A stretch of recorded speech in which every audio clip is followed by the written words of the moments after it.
আটা দিয়ে বানিয়ে ফেলুন দুর্দান্ত স্বাদের লাচ্ছা মিষ্টি। দেখতে এটা যতটা সুন্দর, খেতে কিন্তু তার থেকে ভীষণ সুন্দর। উপরটা হয় মুচমুচে, ভিতরটা হবে কিন্তু একেবারেই রসালো, জাস্ট অসাধারণ হয়।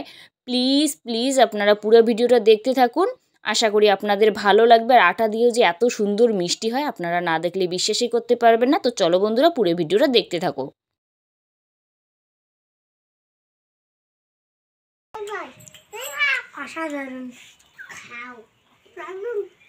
নমস্কার বন্ধুরা, রূপসী পাকশালা সবাইকে আরও একবার স্বাগত জানাই।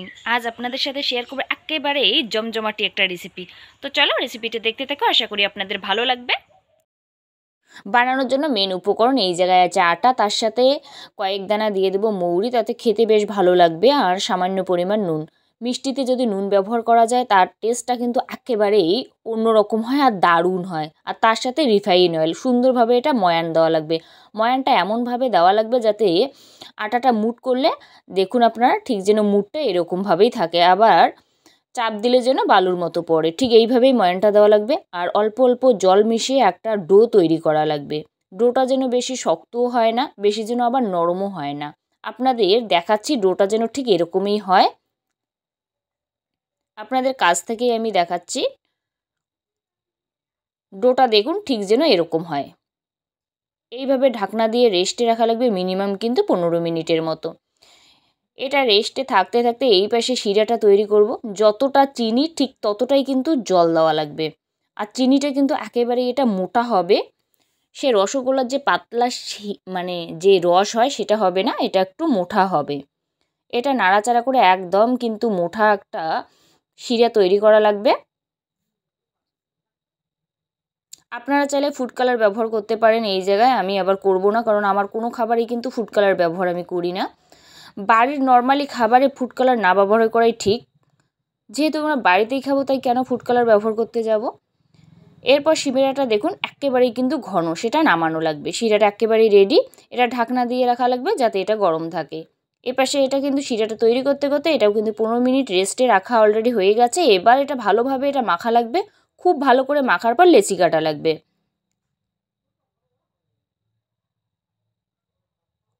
লেচি কাটার পর এইভাবে আটার যে লেচি আছে এইভাবে সুন্দরভাবে গোল করা লাগবে হাতের তালুর সাহায্যে। গোল করা সবগুলো কিন্তু একেবারেই কমপ্লিট। এবার আটার গুঁড়ি দিয়ে এটা বেলা লাগবে একেবারেই কিন্তু পাতলা করে।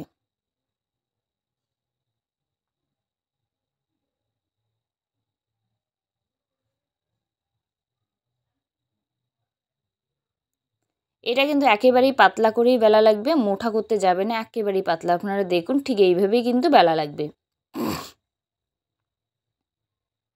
এটা বেলা একেবারেই কমপ্লিট। এবার উপরে কিছুটা তেল এইভাবে আটার যে রুটিটা বানাইলাম এটা সুন্দরভাবে লাগানো লাগবে। দেখুন আপনারা ঠিক এইভাবেই কিন্তু চারদিকটায় তেলটা লাগানো লাগবে। তেল লাগানোর পর একটা ছুরির সাহায্যে এইভাবে কাটা লাগবে। একদম বেশি ছোটো করতে যাবেন না, আবার বেশি বড়ও করতে যাবেন না, ঠিক এই সাইজের করে কাটবেন সুন্দর করে। আপনারা দেখুন, দেখলেই আশা করি আপনাদের কোনো অসুবিধা হবে না। এরপর একটা অংশ যে আছে নিয়ে তার উপরে এইভাবে বসিয়ে দেওয়া লাগবে। একটার উপরে একটা আর একটা যতগুলো আছে এইভাবে লেয়ার তৈরি করা লাগবে। আর লাস্টে যে ছোট্ট অংশটা এটা কিন্তু উপরে দেওয়া লাগবে। দেখুন আপনারা ঠিক এইভাবে কিন্তু একটা একটার পর এইভাবে বিছিয়ে দেওয়া লাগবে সুন্দরভাবে। আর একটু চাপ দিলেই কিন্তু বেশ লম্বা হবে। এরপর একদিকটা, আমার এদিকটা সুবিধা হচ্ছে না, এই দিকটাই করি, একদিকটা ধরে এইভাবে গোল করা লাগবে। দেখুন আপনারা, আর লাস্টের যে অংশটা এটা পিছনে নিয়ে গিয়ে এইভাবে বসিয়ে দেওয়া লাগবে। বসানোর পর এইভাবে একটু চাপ দেওয়া লাগবে হাত দিয়েই, তাহলে দেখবেন খুব সুন্দরভাবে লাচ্ছা মিষ্টিটা একেবারেই কিন্তু রেডি হবে। আপনারা দেখুন এইভাবে একটু প্রেস করে দেবেন, তাহলে দেখবেন খুব সুন্দরভাবে লেয়ারটাও বোঝা যাবে আর খুব সুন্দরভাবে মিষ্টিটাও কিন্তু রেডি হবে। দেখুন আপনারা লেয়ারটা কত সুন্দরভাবে বোঝা যাচ্ছে। ঠিক এইভাবেই কিন্তু তৈরি করা লাগবে এই লাচ্ছা মিষ্টিটা। দেখুন আপনারা জাস্ট অসাধারণ হয় এটা, আর লেয়ারগুলো কিন্তু খুব সুন্দরভাবে বোঝা যায় এইভাবে করলে। দেখুন আপনারা জাস্ট অসাধারণ হয়। আপনাদের আরও একটা বানিয়ে দেখাচ্ছি যাতে আপনাদের বুঝতে সুবিধা হয়। ফার্স্টে এটা বেলা লাগবে রুটির মতো করে একেবারেই পাতলা, এরপর তেলটা লাগানোর পর ছুরির সাহায্যে সুন্দরভাবে লম্বালম্বি করে কাটা লাগবে। কাটার পর একটা অংশ আছে এইভাবে আর একটার উপরে বিছানো লাগবে, সুন্দরভাবে বিছিয়ে দেওয়া লাগবে একটার পর একটা, যাতে লেয়ারটা খুব সুন্দর হয়। দেখুন আপনারা ঠিক এইভাবেই তৈরি করা লাগবে, আর লাস্টের অংশটা উপরে দেওয়া লাগবে, তাতে সুবিধা হবে তৈরি করতে। এভাবে একটু চাপ দিলে দেখবেন তেল দেওয়া আছে তাই কিন্তু একটু লম্বা হবে। এরপর এক সাইডে এইভাবে ভালোভাবে ধরে গোল করে লাস্টের অংশটা পিছনের দিকে এইভাবে বসিয়ে দেওয়া লাগবে। দেখুন আপনারা, আশা করি ভিডিওটা দেখলে আপনাদের অসুবিধা হবে না। হাত দিয়ে একটু প্রেস করে মিষ্টিটা কিন্তু তৈরি করা লাগবে।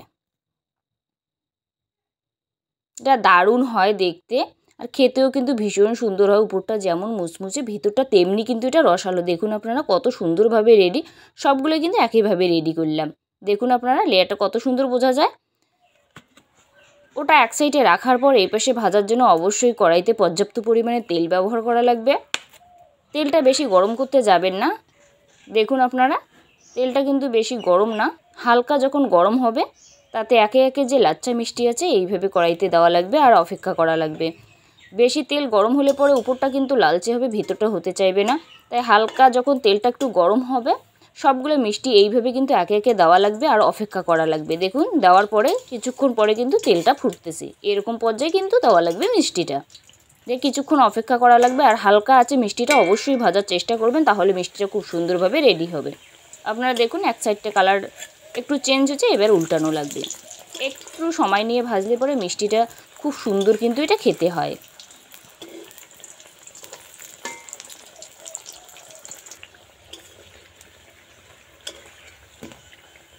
এটা হালকা আছে উল্টে পাল্টে দেখুন আপনারা কালারটা বেশ কিন্তু ভালো আসছে। এর থেকে আর একটু কালার আসলে পরে এটা নামানো লাগবে। উল্টে পাল্টে সুন্দরভাবে লালচে কালার করা লাগবে, তাহলে মিষ্টিটা উপরটা যেরকম হবে মুচমুচে ভিতরটা তেমনি হবে রসালো। আপনারা দেখুন কালারটা ঠিক এরকমই করা লাগবে। কালারটা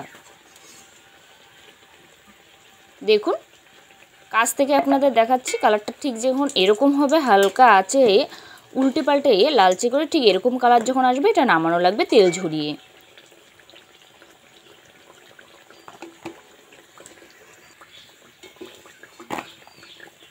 সব কিন্তু মিষ্টি ভাজা একেবারেই কমপ্লিট। দেখুন আপনারা কালারটা জাস্ট অসাধারণ এটা। এরপর যে শিরাটা আছে শিরাটা দেখুন আরও কিন্তু একটু ঠান্ডা হওয়ার পরে এটা কিন্তু ঘন হয়ে আসে।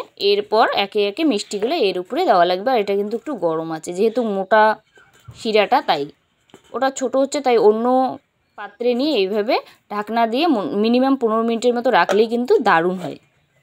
15 মিনিট পর আপনাদের দেখাচ্ছি। দেখুন আপনারা মিষ্টিটা জাস্ট অসাধারণ হয়, উপরটা যেমন সুন্দর ভিতরটা তেমনি কিন্তু রসালো। দেখুন আপনার জাস্ট অসাধারণ এটা হয়। আরও একটা আপনাদের দেখাচ্ছি, দেখুন ভিতরটা জাস্ট অসাধারণ হয়, খেতেও ভীষণ সুন্দর হয়। প্লিজ আপনারা একবার বাড়িতে ট্রাই করবেন আর জানাতে ভুলবেন এটা কীরকম হয়। আশা করি রেসিপিটা ভালো লাগবে। ভালো লাগলে অবশ্যই লাইক কমেন্ট শেয়ার করতে ভুলবেন না। আর যদি এই চ্যানেলে নতুন দর্শক অবশ্যই চ্যানেলটাকে সাবস্ক্রাইব করে রাখবেন, পাশে থাকা বেল আইকনটি প্রেস করে রাখবেন যাতে আমার রান্নার ভিডিওগুলো সবার আগে আপনার মোবাইলে পৌঁছায়। অসাধারণ।